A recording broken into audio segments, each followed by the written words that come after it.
Assalamualaikum warahmatullahi wabarakatuh. Perkenalkan, nama saya Nilam Sari. Di sini saya akan menjelaskan bahan ajar saya dengan tema sistem pencernaan. Sistem pencernaan sendiri terbagi menjadi dua, yaitu proses secara mekanik dan secara kimiawi. Secara mekanik yaitu proses mencerna makanan dengan mengunyah dan ditekan sampai menjadi bubur, sedangkan proses kimiawi yaitu proses mencerna makanan dengan menggunakan enzim yang akan menghancurkan ikatan-ikatan senyawa kompleks yang ada di dalam makanan tersebut. Enzim-enzim tersebut sangat dibutuhkan karena ketika masih dalam bentuk makanan utuh, senyawa di dalamnya masih dalam bentuk molekul kompleks atau makromolekul yang terdiri dari lemak, karbohidrat, protein, dan asam nukleat. Adapun organ-organ sistem pencernaan manusia yaitu ada mulut, kerongkongan, lambung, usus halus, usus besar, dan anus. Mulut merupakan sistem pencernaan yang akan melakukan proses pencernaan paling awal. Di dalam mulut ada gigi dan lidah yang akan menghancurkan makanan secara mekanik. Di saat yang sama, enzim di dalam ludah kita yang dihasilkan oleh kelenjar ludah mulai memutus rangkaian-rangkaian polimer dalam makanan. Setelah makanan yang dikunyah sudah cukup halus, muncul dorongan untuk menelan makanan tersebut. Proses menelan ini adalah tahapan kedua dari proses pencernaan, yaitu propulsi. Pada proses ini, makanan yang sudah hancur secara mekanik di mulut didorong lebih dalam di saluran pencernaan. Yang kedua ada kerongkongan. Saat menelan makanan secara tidak sadar akan dilakukan gerakan peristaltik yang dilakukan oleh otot-otot saluran pencernaan.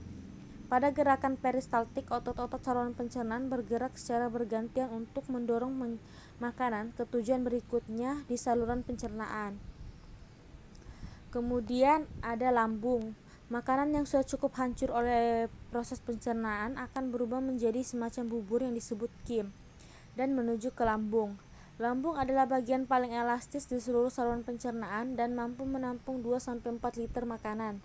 Proses pencernaan makanan tersebut tidak cuma ditampung dan menunggu asam lambung bekerja, tapi juga digiling dan dihancurkan oleh dinding lambung yang aktif bergerak. Kemudian usus halus. Walaupun sangat jago menghancurkan zat-zat makanan, lambung tidak bisa menyerap zat-zat tersebut. Disinilah peran usus halus yang siap untuk menyerap makanan-makanan tersebut agar siap dipakai sel-sel tubuh. Usus halus sendiri terbagi menjadi 3, yaitu usus 12 jari duodenum, usus kosong atau jejunum, dan usus absorpsi atau ileum. Usus 12 jari melakukan proses pencernaan secara kimiawi, sedangkan usus kosong adalah usus tempat sebagian besar penyerapan zat-zat makanan terjadi, dan usus absorpsi yaitu tempat penyerapan zat-zat khusus seperti vitamin. Kemudian di usus besar terjadi penyerapan air dan pembusukan makanan. Usus besar sendiri terdiri dari 3 bagian utama, yaitu kolon, rektum, dan anus. Ukurannya jauh lebih pendek dibandingkan dengan usus halus, yaitu sekitar 1,5 meter, tapi diameternya 2 kali lebih besar daripada usus halus. Ketika masuk ke usus besar, sebagian besar nutrisi yang bisa diserap oleh tubuh sebenarnya sudah diserap oleh usus halus. Disinilah fungsi utama dari usus besar adalah menyerap sisa air yang ada di feses dan menyimpan feses tersebut sampai feses tersebut dikeluarkan dari tubuh kita. Dan yang terakhir adalah anus. Makanan yang sudah selesai diproses pasti harus dibuang agar tidak menumpuk di dalam tubuh. Maka dari itu, anus menjadi organ terakhir untuk membawa pembuangan sisa makanan atau defekasi. Adapun sistem pencernaan hewan. Di sini saya mengambil contoh sapi.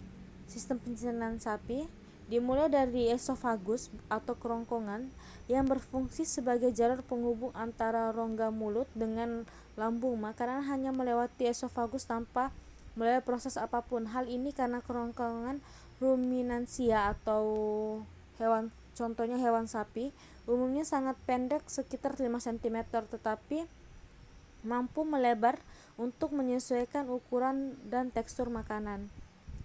Selanjutnya ada lambung. Makanan yang telah melewati esofagus kemudian akan menuju lambung. Proses pencernaan pada lambung yang pertama untuk menampung makanan sementara sebelum dikeluarkan kembali.